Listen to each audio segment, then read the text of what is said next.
Bonjour à tous, bienvenue pour une nouvelle cuillère de maths. Aujourd'hui, on va travailler sur quelques exercices de calcul de moyenne, le corrigé des exercices partie 2. Commençons par l'exercice 16, page 164. On vous demande de calculer la moyenne de la série statistique suivante. Prenons connaissance des valeurs, vous avez donc les valeurs 26, 33, 152, 45, 89, 78 et 45, de nouveau. Et vous avez des coefficients qui sont affectés à ces valeurs. Alors, que désignent les coefficients? Ce sont des poids. Les poids avec lesquels doivent peser les valeurs dans notre série. On peut aussi voir les choses sous cet angle-là en disant le coefficient 2 qui est associé à 26, c'est comme si 26 apparaissait 2 fois dans votre série. 33 est de coefficient 5, c'est comme si 33 apparaissait 5 fois dans votre série. C'est-à-dire un coefficient, c'est comme si c'était un effectif. Et donc pour calculer une moyenne avec coefficient, il suffit simplement de calculer la moyenne comme si les coefficients désignaient des effectifs. Donc pour calculer cette moyenne, on peut par exemple proposer le calcul suivant. On a 26 fois 2 plus 33 multiplié par 5 plus 152 multiplié par 3 plus 45. Alors 45, on va y aller directement, il apparaît avec un coefficient 4 et un coefficient 6, donc en tout, c'est comme s'il apparaissait 10 fois, 6 plus 4 égale 10, plus 89 multiplié par 8, plus 78 multiplié par 10, le tout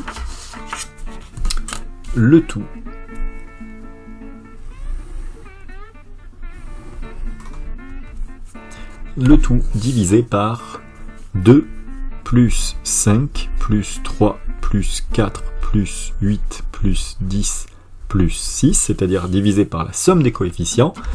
Je prends la peine de détailler les calculs, entre parenthèses, je fais une petite parenthèse. Je prends la peine de détailler les calculs parce que dans ce type de calcul, on fait très souvent des erreurs, moi le premier, et si jamais vous mettez le détail, vous montrez à votre correcteur, à votre examinateur, que vous avez compris la méthode. Alors que si vous ne mettez pas de détails, vous risquez, si jamais vous faites une erreur, de ne pas être valorisé comme vous devriez l'être normalement. Donc j'ai fait la somme de toutes les valeurs compte tenu des coefficients sur mon numérateur, la somme de tous les coefficients sur mon dénominateur, et je vais donner maintenant mon détail. Au numérateur, nous trouvons 2615, si je ne me suis pas trompé dans mes calculs, et dans le pire des cas, même si je me suis trompé, dans ce cas, j'aurai quand même une démarche qui est valable, sur 38 pour ma somme de coefficients. Et comme on nous demande d'arrondir au dixième, je fais la division et j'obtiens, si je ne me trompe pas, 68,8. La moyenne de cette série statistique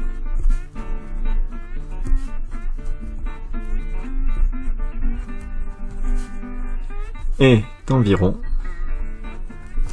68,8 au dixième près.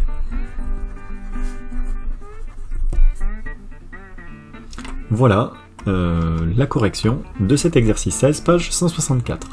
Passons à présent à l'exercice 18, page 164, que je vous proposais également. Dans cet exercice 18, vous avez une série statistique présentée sous la forme d'un diagramme. C'est un diagramme qui est en fait un diagramme en bâton, même si le livre propose des bâtons avec une certaine épaisseur. Cette épaisseur est complètement inutile. Alors, ne faites pas d'erreur, les valeurs de votre série statistique qui apparaissent sur l'axe horizontal, comme indiqué dans une vidéo précédente, et les effectifs sur l'axe vertical. Première chose, il fallait recopier puis compléter le tableau. Alors moi, j'ai mon tableau ici, je ne vais pas le recopier, je vais juste le compléter. Les âges en années qui ont été donnés sont 13, 14, 15, 16, 17 et 18. Et au niveau des effectifs, le 13 apparaît 5 fois, le 14 6 fois, le 15 7 fois, le 16 5 fois, le 17 6 fois et le 18 3 fois. On nous demande alors de calculer l'âge moyen des membres du club d'échecs. Pour calculer l'âge moyen des membres de ce club, on va simplement calculer le cumul de toutes les années. Donc additionner tous les âges donnés en tenant compte des effectifs, puis diviser par le nombre de membres, c'est-à-dire diviser par l'effectif total en additionnant tous nos effectifs. Donc on va poser la rédaction suivante. On a 13 multiplié par 5 plus 14 multiplié par 6 plus 15 multiplié par 7 plus 16 multiplié par 5 plus 17 multiplié par 6 plus 18 multiplié par 3, le tout divisé par 5 plus 6 plus 7 plus 5 plus 6 plus 3. J'insiste encore à nouveau sur la rédaction. Il est préférable, si jamais c'est possible, c'est-à-dire si vous n'avez pas trop de valeur à écrire, de mettre bien les détails de votre démarche de calcul. Ça vous permettra de valoriser votre méthode si jamais vous faites une erreur de calcul, justement. Donc cette fraction-là est égale à la fraction 490 32e, si je ne fais pas de bêtises, c'est-à-dire à peu près 15,3. On ne nous donnait pas dans la consigne comment arrondir l'âge moyen des membres du club, j'ai donc choisi d'arrondir comme dans l'exercice 16. Je termine la résolution de cet exercice par une phrase de conclusion. L'âge moyen des membres du club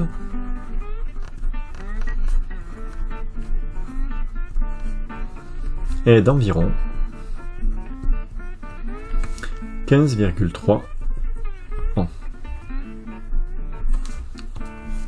Et voilà pour l'exercice 18, page 164. On termine notre série d'exercices avec l'exercice 1 de la fiche numéro 2 sur les moyennes.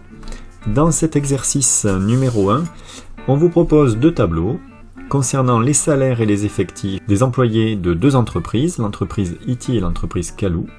Et Kevin, en regardant ces deux tableaux, dit à sa sœur, en moyenne, on est mieux payé chez Calou. Qu'en penses-tu? Alors, regardons un petit peu de plus près ces tableaux. On voit que chez IT, le salaire des hommes en moyenne, alors c'est un salaire annuel, est de 25 600 €, alors que chez Calou, il est de 27 500. Et chez les femmes, chez IT, on est payé en moyenne annuellement 18 300 €, alors que chez Calou, c'est 20 100 €. Et donc Kevin nous dit, puisque les hommes sont mieux payés chez Calou, et que les femmes sont mieux payées chez Calou, en moyenne, on doit être mieux payé chez Calou. Vérifions quand même cette histoire de moyenne par un calcul.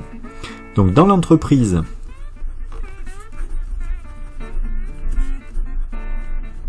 IT, que se passe-t-il? On va avoir un salaire moyen pour les hommes de 25 600 € payé pour 50 hommes. Donc ce calcul-là, qu'est-ce qu'il exprime? Il exprime la quantité d'euros à dépenser annuellement pour tous les hommes de l'entreprise IT. Je vais lui ajouter tout l'argent donné pour les femmes de cette entreprise. Donc 18 300, c'est le salaire annuel d'une femme dans l'entreprise IT, multiplié par 50. Là, je viens d'exprimer la masse, ce qu'on appelle la masse salariale, c'est-à-dire toute la quantité d'argent à donner en une année pour tous les employés de l'entreprise IT. Toute cette masse salariale, toute cette quantité d'argent, on va la diviser par l'ensemble des salariés, 50 hommes plus 50 femmes, et on va obtenir comme moyenne salariale, moyenne de salaire dans l'entreprise IT, eh bien, la masse salariale globale, 2 195 000 € pour 100 personnes. C'est-à-dire 21 950. Faisons une petite conclusion. En moyenne, le salaire annuel chez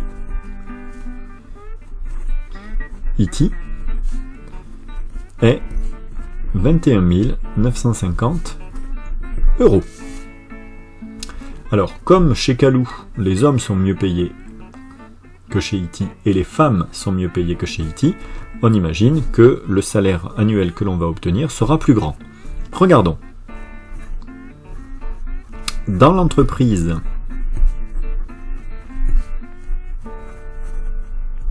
Calou, exprimons d'abord la masse salariale des hommes, c'est-à-dire 27 500 € par homme fois 20 hommes,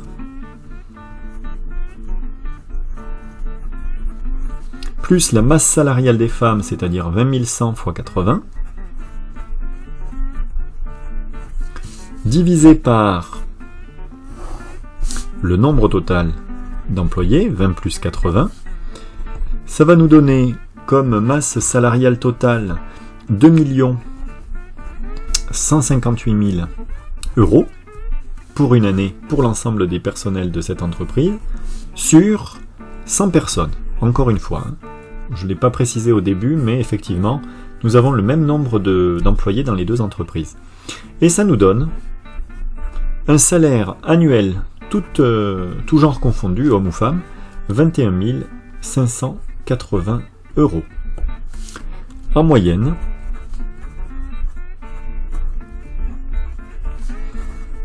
le salaire annuel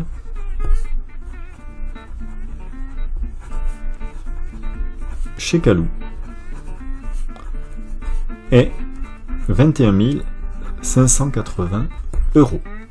Et là, c'est la stupeur, j'imagine, parmi vous, parce que, alors que dans l'entreprise Calou, les hommes sont mieux payés que chez Ity, et les femmes sont mieux payées en moyenne que chez Ity, eh bien le salaire annuel moyen dans l'entreprise Ity, où on est moins bien payé, eh bien est supérieur que le salaire moyen annuel chez Calou. Alors ça s'explique comment ? Eh bien ça s'explique par rapport à la structure des employés dans les deux entreprises. De manière générale, vous voyez, et c'est une honte, que les femmes sont moins bien payées dans les deux entreprises que les hommes, et justement, il y a beaucoup plus de femmes dans l'entreprise Calou, dont les salaires vont tirer vers le bas la moyenne, alors que dans l'entreprise Ity, il y a autant d'hommes que de femmes, donc le salaire inférieur des femmes par rapport à celui des hommes va en quelque sorte moins tirer vers le bas la moyenne que dans l'entreprise Calou. Alors ça, c'est ce qu'on appelle un phénomène de structure pour les moyennes, et c'est quelque chose que vous ne devez surtout pas ignorer, c'est quelque chose dont vous devez avoir conscience, et même en tant que citoyen. Imaginez par exemple que vous sortez d'une école et que deux entreprises vous convoitent.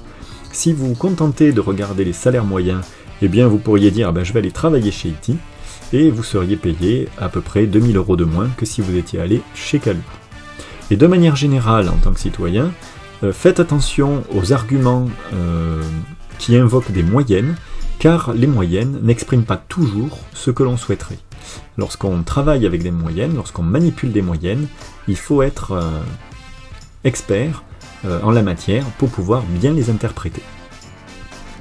Ces petits calculs de moyenne et notamment cet effet de structure, c'était un délice. Cette vidéo s'achève, à bientôt pour d'autres vidéos.